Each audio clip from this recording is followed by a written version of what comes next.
Un joven decidió, un sábado por la noche, asistir a una fiesta. Se estaba divirtiendo bastante. Se tomó unas cervezas y una muchacha que conoció allí y a la que parecía gustarle, le invitó a ir a otra fiesta. Rápidamente aceptó y se marchó con ella. Fueron a un apartamento donde continuaron tomando cerveza y aparentemente le dieron droga. Lo siguiente que recuerda es que despertó totalmente desnudo en una bañera llena de cubitos de hielo. Todavía sentía los efectos de la droga y de la cerveza. Miró a su alrededor y estaba solo. Luego se miró el pecho y descubrió que tenía escrito con pintura roja el siguiente mensaje: llame al 911 o usted morirá. Vio un teléfono cercano a la bañera, así que llamó inmediatamente. Le explicó a la operadora la situación en la que se encontraba. La operadora le aconsejó que saliera de la bañera y que se mirara en el espejo. Se observó aparentemente normal, así que la operadora le dijo que se revisara la espalda. Al hacerlo, se apercibió que tenía 2 ranuras de 9 pulgadas en la parte baja del abdomen. La operadora le dijo que se metiera nuevamente en la bañera y que mandaría un equipo de emergencia. Desgraciadamente, después de que lo examinaron a fondo en el hospital, reparó en lo que le había pasado. Le habían robado los 2 riñones. Actualmente, esta persona se halla en el hospital, conectado a un sistema que lo mantiene vivo. La Universidad de Texas, del Centro Médico de la Universidad de Baylor, realizan gestiones para encontrar donantes para este hombre.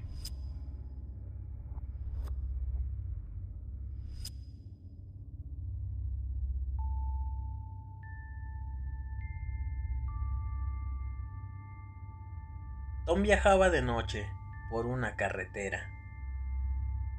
Era un viaje tranquilo y, por qué no decirlo, un poco aburrido.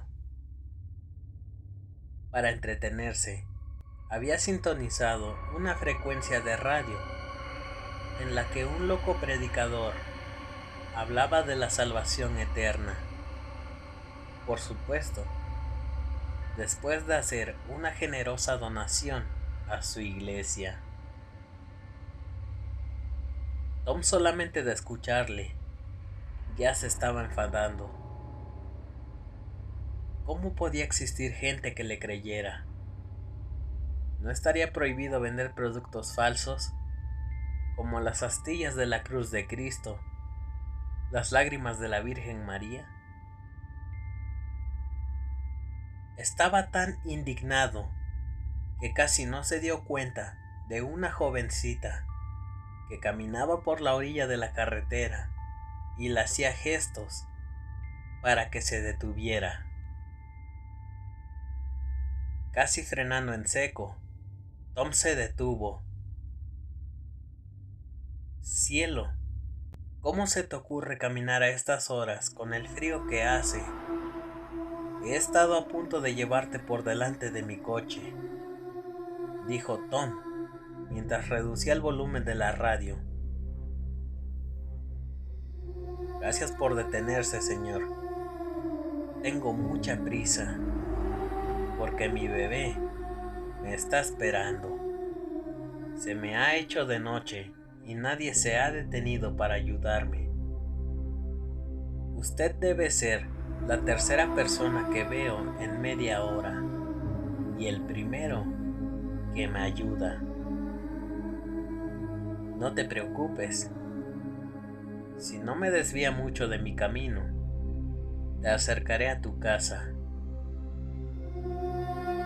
Tom no acostumbraba a recoger a nadie en la carretera. Probablemente, si no hubiera estado tan absorto con el programa de radio que escuchaba, no se hubiera arriesgado a detener su vehículo para ayudar a una desconocida. En todo caso, al ver la cara de preocupación de la que parecía casi una niña, y escuchar la historia de que debía reunirse con su bebé, lo conmovió. Hola, me llamo Tom. No sé cómo no te has congelado en una noche como esta, le dijo, mientras le ofrecía una sonrisa. Muchas gracias, Tom. Soy Sarach. No tenía previsto caminar hasta tan tarde. Realmente, no estoy muy lejos de casa. Solo hay que llegar al próximo puente, que está a un par de kilómetros. Allí está mi bebé esperándome. Tom no se atrevía a preguntarle la edad a la chica. Le había dejado impresionado que nombrara 2 veces a su bebé, pues no aparentaba tener más de 14 o 15 años. Fijándose un poco en las ropas de Sarach, se dio cuenta que probablemente perteneciera a algún tipo de congregación religiosa, porque sus holgadas vestimentas parecían casi sacadas del siglo pasado. Estaba confuso y no sabía qué tema de conversación sacar, pues aunque se moría de ganas de comentar a alguien las estupideces que pregonaba en su discurso el predicador, sabía que este tipo de personas eran bastante religiosos y lo que menos pretendía era incomodar a la chiquilla. Casi sin darse cuenta, se creó un incómodo silencio que duró un par de minutos hasta que «Es aquí», dijo la chica al acercarse al puente que le había mencionado antes. Tom redujo la velocidad del vehículo hasta que, como por arte de magia, al situarse sobre el puente, el coche se detuvo solo. Las luces, la radio, la calefacción se apagaron, y por más que trataba de arrancar, nuevamente le resultaba inútil. Y entonces sintió algo a su izquierda. Era como si los animales que habitan la noche se hubieran puesto de acuerdo para hacer un silencio absoluto. No se escuchaba nada, ni tan siquiera el viento mover las hojas de los árboles cercanos, cuando de repente un suave llanto empezó a oírse. Era como un susurro que cada vez se hacía más fuerte. Bajó la ventanilla para escuchar mejor, y cuando se dio la vuelta, vio que la chica ya no estaba en el asiento del copiloto. Era verdaderamente extraño, porque no había escuchado abrirse o cerrarse la puerta de su acompañante. También le resultó raro que se fuera sin despedirse, pues se había mostrado muy educada durante los escasos minutos que la había conocido. Pero lo que verdaderamente le atormentaba era ese llanto que cada vez era más intenso, como el de un bebé que lleva llorando horas y horas. Bajó del vehículo y se acercó al borde del puente, de donde parecía que se escuchaba el ruido con mayor intensidad. No había duda de que ese llanto provenía de abajo del puente. Tom no era un hombre valiente, pero se encontraba como hipnotizado por los quejidos de lo que parecía un bebé. Pensó que tal vez Sarash había bajado a atender a su hijo y por eso, con las prisas, no se había despedido. Así que regresó a la entrada del puente y bajó por uno de los laterales. Descendió hasta encontrarse cerca del río, el lugar del que parecía provenir el llanto. Misteriosamente, y aunque no podía ver nada, cada vez se podía escuchar con más claridad el lamento del bebé. Era extraño, porque parecía provenir de las aguas, y por más que miraba al río, no podía ver nada. Pero entonces lo sintió, como si una fría aguja de hielo se clavara en su espalda. Le sacudió un escalofrío que le dejó prácticamente petrificado. Podía notar cómo alguien le miraba desde el puente, una mirada fija que le helaba la sangre. Lentamente levantó la cabeza para ver quién lo vigilaba y cayó al suelo de la impresión.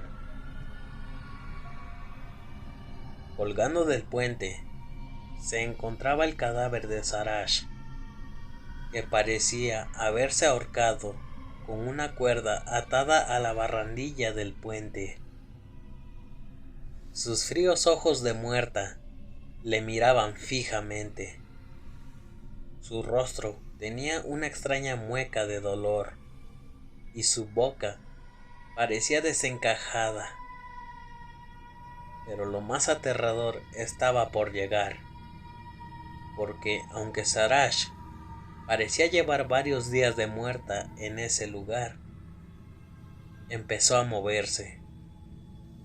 Extendió un brazo y con su dedo señalaba hacia el río.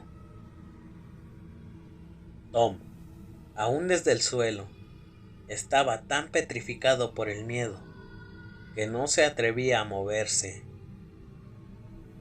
Pero como la luz atrae a los insectos nocturnos, casi sin poder evitarlo, giró su cabeza hasta mirar al lugar donde apuntaba el dedo en descomposición de Sarash.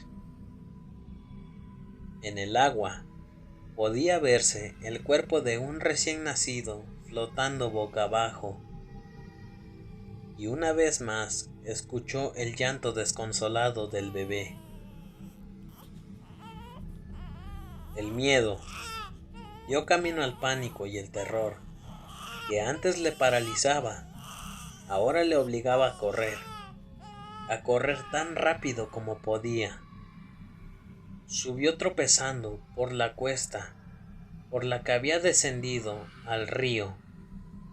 Estando en el puente, se metió nuevamente en su coche, pero no arrancaba, y cada vez se escuchaba más cerca el llanto del niño y el lamento de Sarash.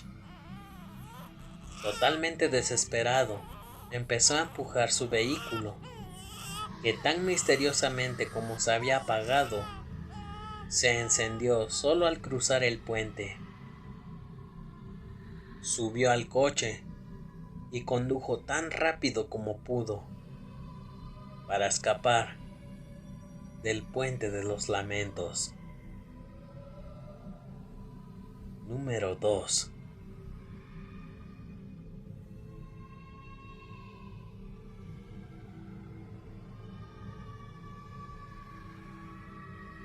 Un hombre profundamente enamorado recibe la noticia que su novia ha fallecido recientemente tras sufrir un ataque al corazón en su trabajo.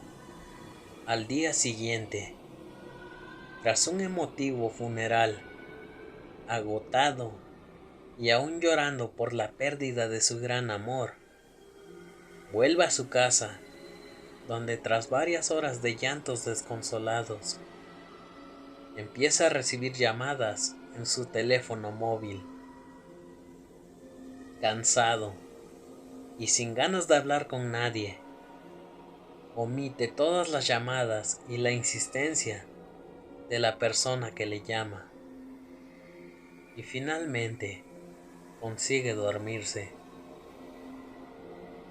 Al despertar, revisa su teléfono y comprueba que las llamadas recibidas de la noche anterior fueron realizadas desde el teléfono de su amada muerta.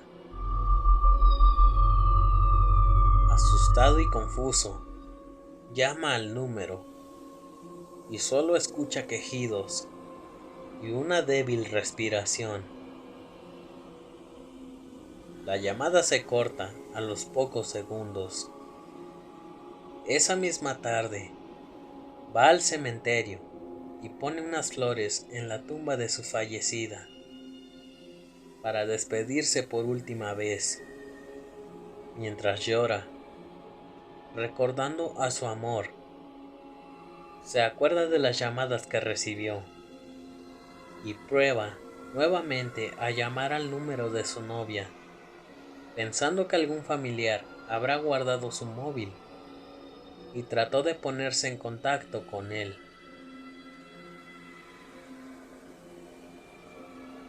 Para su sorpresa, al marcar el número, se empezó a escuchar la melodía del teléfono de su pareja, un sonido casi imperceptible que pudo escuchar debido al silencio que reina en los cementerios. De inmediato sintió cómo un escalofrío recorría su espalda. Su amada muerta le estaba llamando desde el más allá. Muerto de miedo y acobardado por la idea de estar solo cuando un espíritu la atormentaba, se acercó a uno de los empleados del cementerio que se encargaba de mantener en buen estado las tumbas. Tras contarle la historia, el trabajador rápidamente avisó a sus compañeros, que procedieron a desenterrar el ataúd de su amada. Lo que encontraron ese día les heló el corazón. La mujer tenía las uñas totalmente destrozadas y todo el ataúd estaba manchado de sangre, ya que se le habían desprendido de los dedos al tratar de arañar el sarcófago donde se encontraba encerrada. Al parecer había fallecido hace pocas horas, al acabarse el aire que tenía en ese espacio cerrado. Un análisis forense determinó que había sido enterrada viva, al confundirse un ataque de catalepsia con un infarto que le había causado la muerte.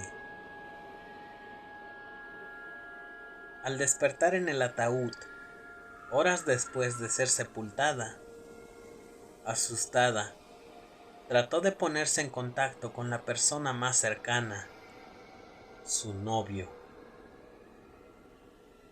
Pero este, al no entender las llamadas, no sabía que estaba desaprovechando las pocas horas de aire de las que disponía su amada, quien desesperada luchaba por salir del ataúd, que poco a poco la dejaba sin oxígeno. Número 1. Si el video te gustó, Por favor, regálame un buen pulgar arriba y suscríbete a mi canal. También te invito a que me sigas en Facebook y me compartas ideas o videos que te gustaría que viera. Esto ha sido todo de mi parte por este video. Buenas noches.